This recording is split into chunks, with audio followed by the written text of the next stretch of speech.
இதற்கு முந்தி 3 வீடியோக்கள் நான் போட்டிருந்தேன். அதனுடைய ரெஸ்பான்ஸ் கொடுத்த நண்பர்கள் அதே மாதிரி மற்றவங்களுக்கும் என்னுடைய முதற்கண் நன்றியை தெரிவிச்சுக்கிறேன். ஏன்னா இது தொடர்ந்து வர்றதுக்கு காரணம் மாற்றுத்திறனாளிகள் படுகின்ற கஷ்டங்கள் என்னன்னு சொல்லியிருந்தேன், எப்படி பண்ணணும்னு சொல்லியிருந்தேன். இப்போ மாற்றுத்திறனாளிகளுக்கு அவங்க பட்ட கஷ்டத்தை சொல்கிறதுக்கு தான் அவங்களுக்கு. இப்போ ஒரு மாற்றுத்திறனாளியாக நான் பட்ட கஷ்டம் படிக்கிற காலத்துலேருந்து என்ன இதுவரையில் நான் பட்ட கஷ்டங்களை உங்களுக்கு குடும்பத்தால் ஒதுக்கப்பட்டு, அதே மாதிரி பள்ளிக்கூடத்துக்கு போகும்போது மாணவர்களால் ஒதுக்கப்பட்டு தனி இடத்துல உட்காந்து படிக்க வேண்டிய ஒரு சூழ்நிலை வந்து அந்த மாதிரி சூழ்நிலை ஒவ்வொரு மாற்றுத்திறனாளி இப்போ மாற்றுத்திறனாளிகளுக்குன்னு பள்ளிகள் இருக்குது. செவித்திறன் குறைவுடையவர்களுக்குன்னா 10 பள்ளிகள் இருக்குது. கண் பார்வையற்றவருக்கு 9 பள்ளிகள் இருக்குது. அதே மாதிரி கைகால் ஊனமுற்றவருக்கு ஒரு பள்ளி இருக்குது தமிழ்நாட்டில். இது எல்லாமே அரசு பள்ளிகள். ஆனால் அந்த காலத்தில் நான் பிறந்த காலத்தில் அந்த மாதிரி எந்த பள்ளிகளும் கிடையாது. நான் பள்ளிக்கூடத்துக்கு என்னுடைய அத்தை ஒரு பாட்டி தூக்கிட்டு போவாங்க. அப்போ என்னுடைய உடற்கல்வி ஆசிரியர் கேட்டார், இந்த பையனை எதுக்கு நீங்கள் தூக்கி சுமக்கிறீங்க, அதனால் உங்களுக்கு என்ன பயன் இருக்கு அப்படின்னு கேட்டார். ஆனால் அந்த பயனை இப்போ நான் அடைஞ்சிருக்கேன்னு நான் நினைக்கிறேன்.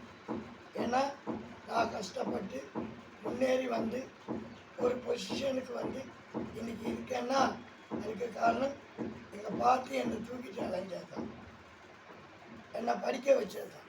அவங்க படிக்க வைக்காமல் இருந்தாங்கன்னா என்னுடைய நிறைய நண்பர்கள் படிக்காமையே அவங்க வாழ்க்கை வீணாச்சு. அவங்க பெற்றோர்களும் அதை கண்டுக்கலாம். ஏன்னா பெற்றோர்கள் வந்து ஒரு மாற்றுத்திறனாளிகள் பெற்றார்கள் பிள்ளைகளை வந்து ஒரு சுமையாக தான் நினைக்கிறாங்க. அவங்க வந்து நம்ம பிள்ளைகள் நல்லா இருக்கணும்னு நினைக்க மாட்டேங்கிறாங்க. அப்படி தான் என்னுடைய பெற்றோரும் என்னை ஒரு சுமையாக தான் நினைச்சாங்க. எங்கள் அப்பாவும் எனக்கு உடம்பு சரியில்லாமல் கால் ஆப்ரேஷன் பண்ணி ஜன்னி வந்து ஆஸ்பத்திரியில் இருந்தப்போ எங்கள் அப்பா என்ன இறந்துருவேன்னு சொல்லிட்டாங்க. 48 மணி நேரம் டைம் கொடுத்தாங்க. அவர் அதை பெருசாக நினைக்காம அவருடைய வேலையை மட்டுமே பார்த்துக்கிட்டு இருந்தார்.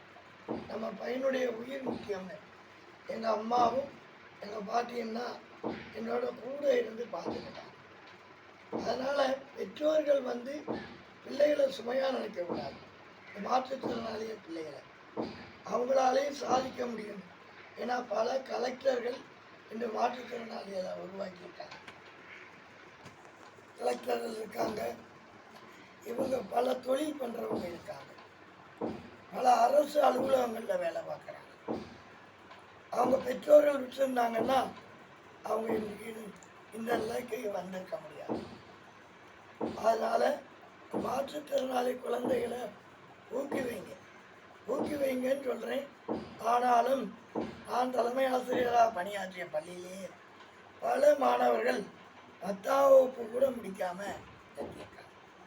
என்ன காரணம்னு கேட்டால் எங்கள் குடும்ப சூழ்நிலை அவளை படிக்க வைக்க முடியாது, எங்கள் உறவுக்காரங்களுக்கே திருமணம் பண்ணி வச்சுருக்கோம், எங்களால் கஷ்டப்பட முடியலை அப்படின்னு சொல்லுவாங்க. அதே மாதிரி கேட்பேன், ஏம்மா பள்ளிக்கூடம் திறந்த அன்றைக்கி பிள்ளையை கூட்டிகிட்டு வரலன்னு. அதுக்கு அவங்க சொல்லுவாங்க, கையில் பணம் இல்லை சார், பணம் இருந்தால் நான் கூட்டிகிட்டு வந்திருப்பேன். நான் சொல்லுவேன், நீங்கள் ஊனமுற்ற அடையாள அட்டையை பஸ்ஸில் காமிச்சா அவங்க 4ல் 1 பங்கு தான் வாங்குவாங்க. 40 ரூபா டிக்கெட்னா 10 ரூபா தான் வாங்குவாங்க. நீங்கள் கூட்டிகிட்டு வந்திருக்கலாமேன்னு கேட்டால் அதெல்லாம் எங்களுக்கு தெரியாது அப்படின்ட்டுருவாங்க. ஏன்னா இன்னமும் தெரியாமல் இருக்காங்க. அதனால தான் இந்த வீடியோவில் நான் உங்கள்கிட்ட சொல்லிகிட்டு இருக்கேன். ஏன்னா தெரிஞ்சுக்கங்க. ஏதாவது ஊனமுற்ற அடையாள அட்டை காமிச்சாங்கன்னா இப்போ பேருந்தில் சலுகை கொடுத்துருக்காங்க, அதை பல பேர் இன்னும் அனுபவிக்காமல் தான் இருக்காங்க. மாற்றுத்திறனாளி அட்டையை காமிக்கணும். அது வந்து தேசிய ஊனமுற்றோர் அடையாள அட்டைன்னு ஒன்று இருக்குது, ஸ்மார்ட் கார்டு. அதை காமிச்சா நம்ம பிரயாணம் செய்யலாம். ஆனால் இன்னைக்கு நிறைய பேர் அதையே எடுக்காமல் இருக்காங்க. நானே பல பிள்ளைகளுக்கு ஸ்கூலில் சொல்லி எடுக்கணும்னு சொல்லி நாங்களே பள்ளிக்கூடத்தில் எடுத்துக்கிறோம்.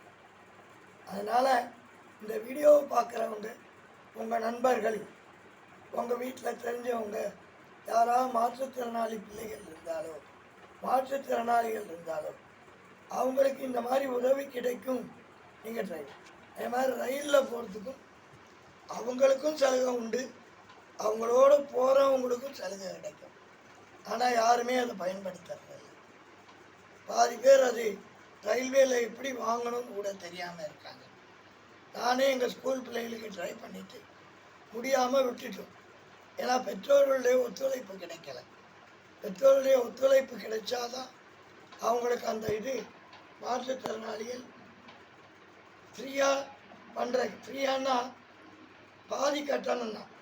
இப்போ ஏசி கோச்சில் 500 அவங்களுக்கு 250 தான். அவங்களோட போகிறவங்களுக்கு 250 தான். இந்த சலுகையெல்லாம் யாருக்கும் தெரியாது. ஏன் தெரியாதுன்னா அதை பற்றி தெரிஞ்சுக்கிறதுக்கு இல்லை, அறியாமை இன்னும் இருக்குது. அதை தெரிஞ்சுக்கிட்டாங்கன்னா அவங்க பிள்ளைகளையும் நல்லா வளர்ப்பாங்க, சந்தோஷமாக இருக்காங்க. ஒரு மாற்றுத்திறனாளி பிள்ளை குழந்தை பிறந்தோடனே அழுதான்னு பார்ப்பாங்க, அழுதாதான் அந்த பிள்ளை இருக்குன்னு. ஆனால் மாற்றுத்திறனாளிகள் பிறந்த நாள்லேருந்து இருக்கிற நாள் முடிய அழுதுட்டு தான் இருக்காங்க. அதை பற்றி யாருமே கண்டுக்கிறது இல்லை. அந்த பிள்ளைகள் அழுறாங்களா, சிரிக்கலாங்களா, அவங்க எப்படி இருக்காங்க அதை பற்றி. நிறையா பிள்ளைகளுக்கு நான் பேரண்ட்ஸை ஸ்கூலுக்கு கூப்பிடும்போது வரவே மாட்டாங்க. ஏன் வரலன்னா எதுக்கு சார் வரணும் அப்படின்னு கேட்பாங்க. அப்படி இல்லாமல் அந்த பிள்ளைகள் மேலேயும் அன்பு காட்டுங்க. என்ன இதே போல் அடுத்த வீடியோவை அடுத்த வாரம் பார்ப்போம். நன்றி, வணக்கம்.